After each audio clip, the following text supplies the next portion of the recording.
Well, good morning and welcome to another Wine Steward video. Thanks again for watching these weekly videos, weekly means of letting you know in video form what's going on down there, up here, all over this two-story store called the Wine Steward.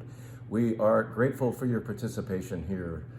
This local business loves you.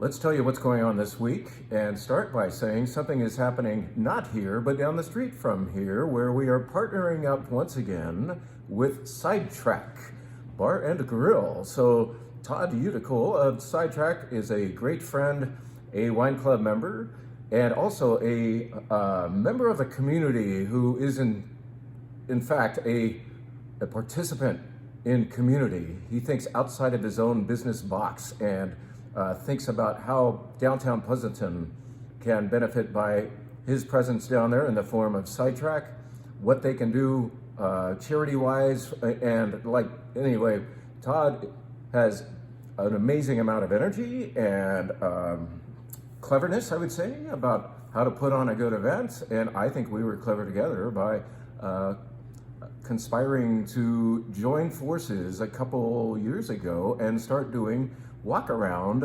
tasting, and nibbling events at Sidetracked. So the Wine Steward and Sidetracked will both be involved at an event 2 Tuesdays from now. TheWineSteward.com will soon feature the ability, or provide your ability to sign up for this really, really cool event. We will have probably 8 different tasting stations. You will roam and taste and learn. There might even be some spirits involved this time. And of course, the good eats of Sidetracked will be featured, as well as, I think, something tasty and sweet from Primrose Bakery. So this is actually 3 local businesses joining forces to give Pleasanton and its environs a damn good evening.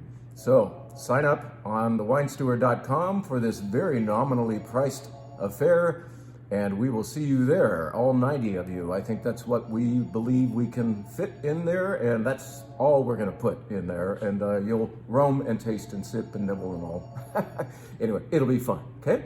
That commercial's over with. Let's tell you now about what's going on our wine bar. Just briefly, though, I'm not going to run through all the wines, but I would like to show you, like, one red, one white, and one pink, and here we go.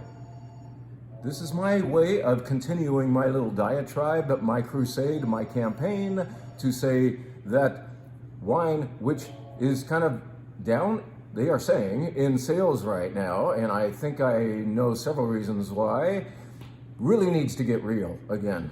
That is the solution. That's my solution, at least, to point out wine that has soul, that is truly good, and isn't sponsored by a movie star or a rock star, or or is faked out with all kinds of additives, or is intentionally low alcohol, like de-alcoholized. And anyway, I want to talk about real wine here at the Wine Steward, and here's one that some of you avoid because you look at this name and go 2 bottles over and buy Sancerre instead. Yes, this is right next to Sancerre, down on the rack over there in the Loire Valley section, and it is a Puy Fumé. Now, if you can't say that, just ask for a PF. How about that? But Puy Fumé is a wine location directly across the river from Sancerre, right across the Loire from Sancerre, and it makes equally good Sauvignon Blanc there. Puy Fumé, fumé, smoky, refers sometimes, people say, to the fact that these can be there can be a little whiff or puff of smoke going on because of the silex soil here. Silex soil, what is that? That is soil where the main mineral occurring is flint. And the flintiness can occur in these bright and cheerful, beautiful fruit going on here too. But this Masson Blanc de Lait Puy Fumé, say it 3 times fast, is delicious alternative to Sancerre. And it's not a rung down in quality. In fact, I think it's better than many of the Sancerres I've had. So check it out. It is on the wine bar this week, so you can taste it before committing to whole bottles of it. But I think you're going to want to take some home. Let's tell you about a red wine that's on the wine bar. In our red flight, we are featuring reds that are made with Rhone varieties, Grenache, Syrah, Mourvedre, Carignan, and the like. but from all over the world. And this one, in fact, comes from Monterey County's Santa Lucia Highlands probably the most important subregion of Monterey County, where, of course, we know of the Pinot Noirs, and delicious Chardonnay is made there as well. But what else happens is beautiful, beautiful Syrah. This is made by the venerable Morgan Winery. It is called G17 Syrah. G17 refers to the road that traverses the area and kind of ties together the different vineyard plots that are involved in this particular wine. Well, when Morgan showed this to me, the wine rep for that winery said, "What do you think, Jim?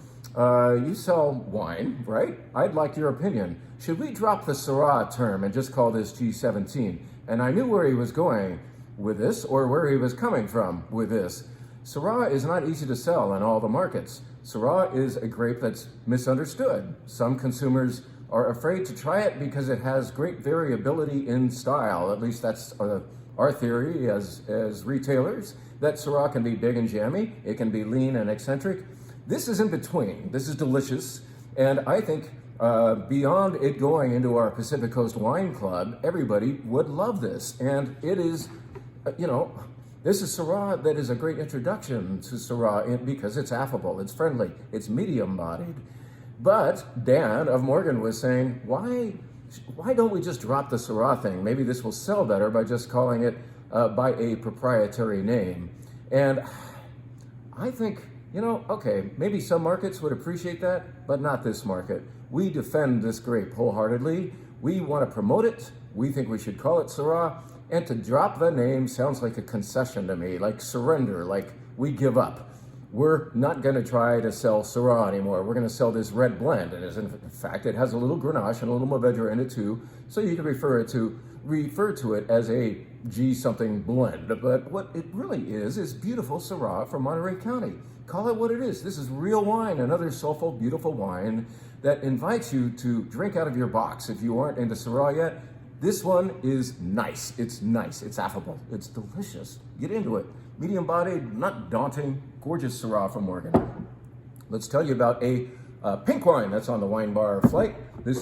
We're not always doing a pure white flight anymore. We're often inserting a dry rosé because it is very much rosé season. Now that the sun is out and staying out, come on in and drink your dry rosés. This is called Tiborin, which is actually the name of the grape, a difficult to grow grape in Provence.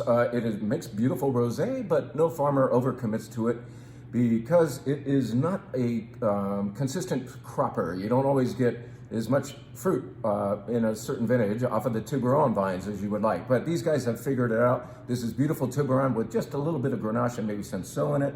And it makes me think of what I'm going to be eating soon at home and how many ingredients I have for that particular dish called a salade niçoise. Well, all you need is really good olive oil as a dressing. I'll show you the back label.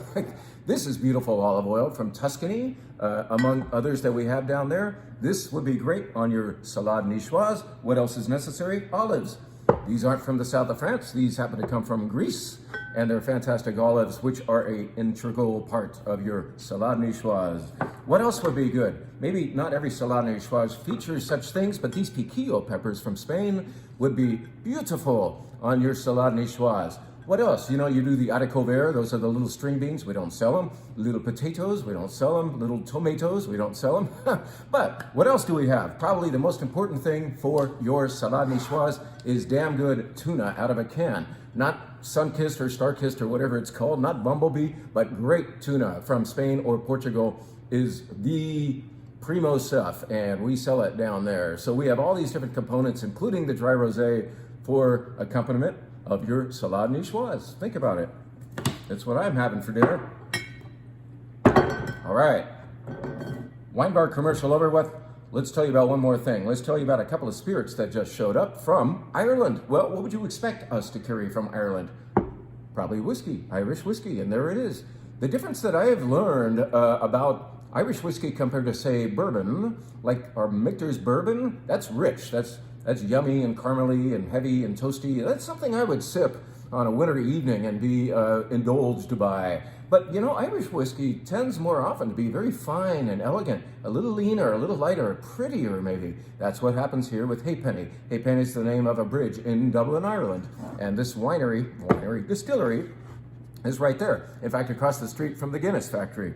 What would you not expect necessarily to see from Ireland? A gin. Well, there's some great Irish gin out there, and I've enjoyed a few, but I've never seen a pink one. Look at that. This is Halfpenny Gin, and I tried it with the vendor the other day, and I thought, this is pretty strong stuff to the nose, and the vendor told me that it's become a really hot item in Las Vegas, so it's fairly new to the market, but it's taking off over there. This vendor went back to the accounts, these different restaurants who are using Halfpenny pink gin, and he said, what are you doing with it? Are you making cocktails, gin and tonic, martini? And they said, you know what? The most popular thing among our clientele is to serve it over ice. Yes, straight gin over ice, because this is, as the color kind of implies, it's got beautiful fruit to it. Grapefruit, it is just lovely. It's got a little blackberry going on. And I tried it that way, and over ice, it is, in fact, a beautiful sipping gin. It is a cocktail kind of already made, really, even though it's technically pure gin. It's like, over ice, gorgeous. I did try it as a martini. No, I don't think it's a martini gin. I did it as a gin and tonic. Fantastic that way, too. So there's two great uses for Halfpenny Gin from Ireland. And say goodbye to that Irish whiskey. Say hello to it downstairs if you'd like. I just want to say thank you once again for working with us here at the Wine Steward and enjoying the fact that we have fine foods, great spirits, and of course, terrific wine. And very nice people to show all three to you. Thank you again, and we'll see you soon at the Wine Steward.